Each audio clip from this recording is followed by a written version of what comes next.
রাজস্ব আদায় ও ব্যবস্থাপনা বিভাগকে আলাদাকরণকে ইতিবাচকভাবে দেখছে না এনবিআর কর্মকর্তা। তাদের দাবি দক্ষতা ও অভিজ্ঞতাকে এখানে গুরুত্ব দেওয়া হয়নি। অথচ অর্থ উপদেষ্টা বলছেন রাজস্ব আদায় কার্যক্রমকে আরো সহজ করতেই এই উদ্যোগ। এই বিষয়টি বিশ্লেষণ করতে যুক্ত করে নিয়েছে এনবিআর সাবেক সদস্য জনাব আলী আহমেদকে। জনাব আলী আহমেদ, স্বাগত জানাচ্ছি। আমরা দেখছিলাম একটি প্রতিবেদন, এবং এখানে রাজস্ব আদায় এবং ব্যবস্থা বিভাগকে আলাদাকরণের দাবি তো বহুদিনের, আপনারাও হয়তো এটি নিয়ে কাজ করেছেন। এই আলাদা হওয়ার পর বা এই সিদ্ধান্তের পর এত দর কষাকষির কারণ আপনি কি দেখছেন? না, এটা আমরা যেরকম দাবি করেছিলাম সেটা এরকম তো কিছু না। এবং আলাদা যারা পলিসি করে এনবিআর এর লোকেরাই করে, কারণ তারা এটা বোঝে, অন্যরা জানে না। তারা আবার যখন মাঠে যখন তারা পদায়ন হয় তখন সেখানে আদায়ের কাজে থাকে। আদায় তারা নিজেরা তো আদায় করে না, তারা সেটা সুপারভাইজ করে। তো সেরকমই ছিল।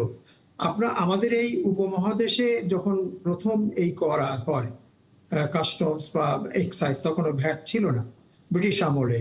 সেই দিল্লিতে, ইংল্যান্ড, ইন্ডিয়াতে এখনো তো পরে দুটো ভাগ হয়ে একটা প্রত্যক্ষ করের একটা বোর্ড আর একটা পরোক্ষ করের বোর্ড হয়েছে। পাকিস্তানে সেন্ট্রাল বোর্ড অফ রেভিনিউ আছে, আমাদের এখানে এনবিআর কে এটা করা হয়েছে আইনে।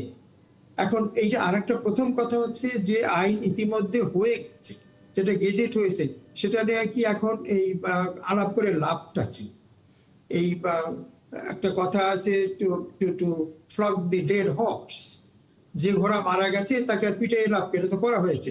যদি মতামত নেওয়াই হতো এবং নেওয়া হয়, যেখানে নাই, পার্লামেন্ট নাই, সেখানে তাহলে ব্যাপকভাবে গণমাধ্যমে মানুষের মধ্যে মিটিং এর মাধ্যমে এগুলো আলাপ করানোর ব্যবস্থা করা উচিত ছিল। একটা সংস্কার দপ্তর করা হয়েছে। এখানে মূল অভিযোগটা আমরা দেখতে পাচ্ছি এনবিআর এর ক্ষমতা এবং কর্তৃত্ব প্রশাসন ক্যাডারের হাতে তুলে দেওয়া হয়েছে, এই অভিযোগ করছেন কাস্টমস এবং আয়কর ক্যাডাররা।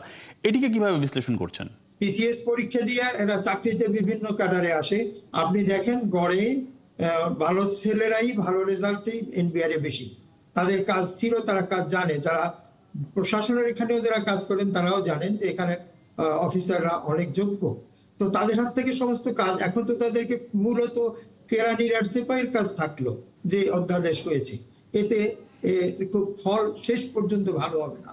আমি বলে রাখলাম, আমরা হয়তো বেঁচে থাকবো না, কিন্তু শেষ পর্যন্ত এর ফল ভালো হবে। অথচ অর্থ উপদেষ্টা যেটি বলছেন যে আসলে বড় কোনো পরিবর্তন হবে না এবং বরঞ্চ রাজস্ব আদায়ের দুর্নীতি কমবে এবং স্বেচ্ছাচারিতা কমবে, এমন কথা তিনি বলতে চাচ্ছেন। দুর্নীতি কে না করে? দুর্নীতি কোন সার্ভিসে না করে? সব সার্ভিসে দুর্নীতি আছে বাংলাদেশে, সেইটা আমাদের প্রথমে স্বীকৃতি দিতে হবে।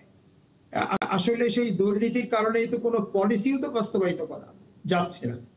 এই যে এখন যেটা করছে এটাও বাস্তবায়িত হবে না, কারণ আমরা বিভিন্ন ক্যাডারের লোক দেখেছি এবং এখনো দেখি। সুতরাং দুর্নীতি সবখানেই আছে। সেই দুর্নীতি দূর করা দরকার পলিসি লেভেলেও, এবং পলিসি লেভেলেই সবচেয়ে বেশি। আসলে এটার দ্বারা এখন হয়তো সরকারের হাতে ক্ষমতা আছে, তারা করেছেন, আইন তো হয়ে গেছে। এখন এটা নিয়ে এত মরা, এটা পিটাইয়ে তো কোনো লাভ নাই, এতে কিচ্ছু লাভ হবে না।